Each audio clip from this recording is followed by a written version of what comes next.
Hello guys, இன்றைக்கி நான் உங்களோட ஒரு வித்தியாசமான ஒரு வீடியோவில் மீட் பண்ணுறேன். இப்போ நான் இருக்கிற இடம் வந்து இலங்கையில் கேண்டி மாவட்டத்தில் பேராதனை என்ற இடத்துல தான் இருக்கிறேன்.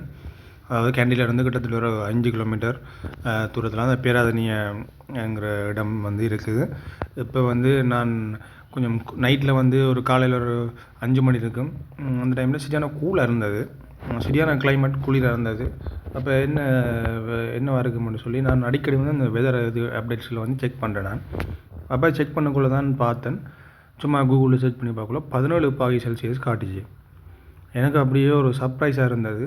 இப்போ இந்தளவுக்கு குளிரான காலநிலை வந்து இங்கே இருக்குதான்னு சொல்லி எனக்கு சர்ப்ரைஸாக இருந்தது. என்ன சொன்னால், நான் வந்து என்னோடய சொந்த இடம் வந்து பேட்டிக்லோலாம் இந்த மாதிரி கிளைமேட்டை எதிர்பார்க்கவே இல்லாது. சரியான ஒரு 20 அப்படியே வின்டர் சீசன்லேயும் அதாவது மழை காலங்கள்லேயும் வந்து ஒரு 23, 24 அந்த ரேஞ்செலாம் இருக்கும். இந்த அளவுக்கு வராது.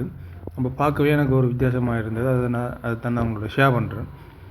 அதுக்கு பிறகு நான் சும்மா இருக்கக்குள்ள அதே டைமில் நுவரேலியாவோட கிளைமேட்டை செக் பண்ணி பார்த்தேன், வெதரை.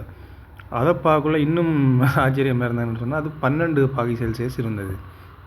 அதே டைமில் செக் பண்ணக்குள்ள 12°C இருந்தது. இப்போ 12°C கிட்டத்தட்ட இப்போ அந்த மிடில் ஈஸ்ட், அந்த யூரோப்போட கீழே இருக்கிற பக்கம் ரோமேனியா அந்த இடங்களில் வந்து இந்த மாதிரி கிளைமேட் வந்து நார்மலாக வரும். அப்போ ஸ்ரீலங்காவும் வந்து அந்தளவு குளிரான இடங்கள் வந்து ஸ்ரீலங்காவிலையும் இருக்குது.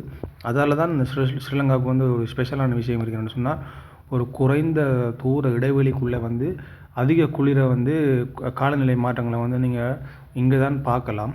இது வந்து வேறு எங்கேயும் வேர்ல்டில் இருக்காதுன்னு நினைக்கிறேன். இலங்கையில் மட்டும்தான் அந்த குறைந்த நீங்கள் எக்ஸாம்பிளுக்கு ஒரு கொழும்புல இருந்து கேண்டியில் ஒரு 70-80 கிலோமீட்டர் வந்தாலே இந்த கூலான கிளைமேட்டை நீங்கள் பார்க்கலாம்.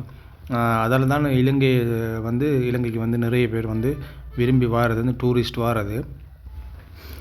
அதோடு மட்டும் இல்லை, போன வருஷம் 2025ஆம் ஆண்டு வந்து நிறைய பேர் வந்து டூரிஸ்ட் வந்து வந்திருந்தவங்க. இது ஸ்ரீலங்காவோட ஹிஸ்ட்ரியிலே வந்து நிறைய பேர் வந்திருந்ததாக சொல்லப்பட்டது.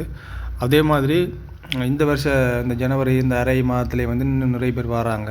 அது அவ்வளவு வந்து ஸ்ரீலங்கான ஒரு அழகான விஷயங்கள் வந்து இருக்குது. இது எத்தனை பேருக்கு தெரியுமோ தெரியாது. இந்த விஷயம் வந்து ஒரு குறைந்த தூர இடைவெளிக்குள்ளே வந்து காலநிலை மாற்றங்களை வந்து ஸ்ரீலங்காவில் நீங்கள் பார்க்கக்கூடிய மாதிரி இருக்கும். இதை நான் ஃபஸ்ட் டைம் பார்க்கல வந்து எனக்கும் சர்ப்ரைஸாக இருந்தது. அதோட நான் உங்களோட இந்த விஷயத்தை ஷேர் பண்ணிக்கொள்கிறேன். அதே மாதிரி மலை சார்ந்த இடங்கள் வந்து நிறைய கேண்டி, நுவரெலியா, மாத்தளை, பதுளை இந்த மாதிரி இடங்கள் வந்து மலை நாடுகளாக இருக்குது. அதே மாதிரி பீச் சைட்டை பார்க்க போகணும்னு சொன்னால் பேட்டிக்லோ, ட்ரிங்கோ, ஜெஃப்னா அந்த ஏரியா, கால் இதெல்லாம் பார்க்கலாம். ஸோ ஸ்ரீலங்கா வந்து கட்டாயம் விசிட் பண்ணுங்கள். ஒரு அழகான ஒரு நாடு தான், குட்டி தீவு தான் ஸ்ரீலங்கா. கட்டாயம் ஒன் டைம் வந்து விசிட் பண்ணி பாருங்கள். இந்த வீடியோ பிடிச்சிருந்தா கட்டாயம் லைக் பண்ணுங்கள். தேங்க்யூ.